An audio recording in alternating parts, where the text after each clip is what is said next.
भयंकर बेइज्जती किसे कहते हैं, इसका एहसास आज चीन को जबरदस्त ढंग से हो रहा है।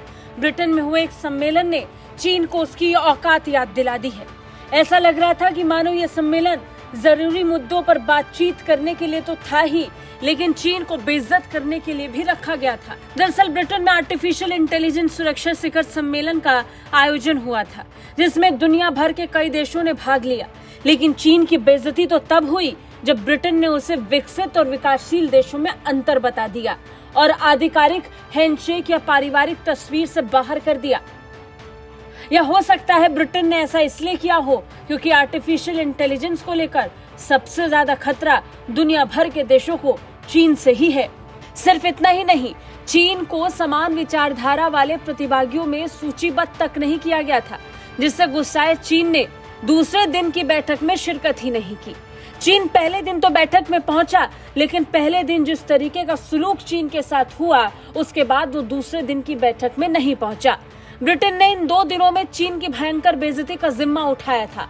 इस पर चीन का कहना था कि चीन ने ब्रिटेन द्वारा समान विचारधारा वाले प्रतिभागियों में सूचीबद्ध नहीं होने और आधिकारिक हैंडशेक या पारिवारिक तस्वीर में शामिल नहीं होने के बावजूद यूनाइटेड किंगडम एआई सुरक्षा शिखर सम्मेलन में एक शीर्ष स्तरीय मंत्री स्तरीय बैठक में भाग लिया। ब्रिटेन ने चीन के दूसरे दिन अनुपस्थित होने को लेकर सवाल उठाए, पूछा कि वो बैठक में क्यों मौजूद नहीं था। बैठक में चीन के प्रतिनिधि विज्ञान और प्रौद्योगिकी उप मंत्री वू झाओहुई पहले दिन उपस्थित थे, पर दूसरे दिन के लिए उनके मंत्रालय ने कहा कि मंत्री स्तरीय बैठक में चीन की भागीदारी की उन्हें पहले से सूचना नहीं दी गई थी। इससे पहले आर्टिफिशियल इंटेलिजेंस शिखर सम्मेलन में चीन की उपस्थिति पर खुद ब्रिटेन के उप प्रधानमंत्री ने ही सवाल खड़े कर दिए थे। उप प्रधानमंत्री ओलिवर डाउडेन ने कहा था कि चीनी प्रतिनिधियों के लिए एआई शिखर सम्मेलन के कुछ सत्रों में भाग लेना उचित नहीं है।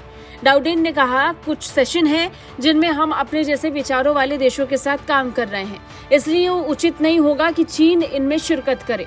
हालांकि उन्होंने शिखर सम्मेलन में चीन और इलॉन मस्क दोनों की उपस्थिति की जरूरत को रेखांकित किया था। डाउडेन ने कहा कि दूसरी तरफ ये भी सच है कि हम और चीन दोनों ही आर्टिफिशियल इंटेलिजेंस से समान खतरे का सामना कर रहे हैं।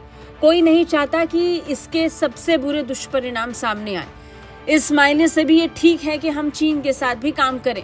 वहीं जब पूछा गया कि वो सार्वजनिक कार्यक्रम में क्यों नहीं दिखा, तो चीनी मंत्रालय ने कहा कि बैठक की विशिष्ट व्यवस्था और परिणामों के लिए आप कृपया करके ब्रिटिश प्रायोजक सरकारी विभाग से संपर्क करें। इतना औपचारिक जवाब इतने अनौपचारिक सवाल पर चीन ने जब दिया, तो साफ समझ आ रहा था कि चीन को ब्रिटेन में कितना बेइज्जत महसूस हुआ है।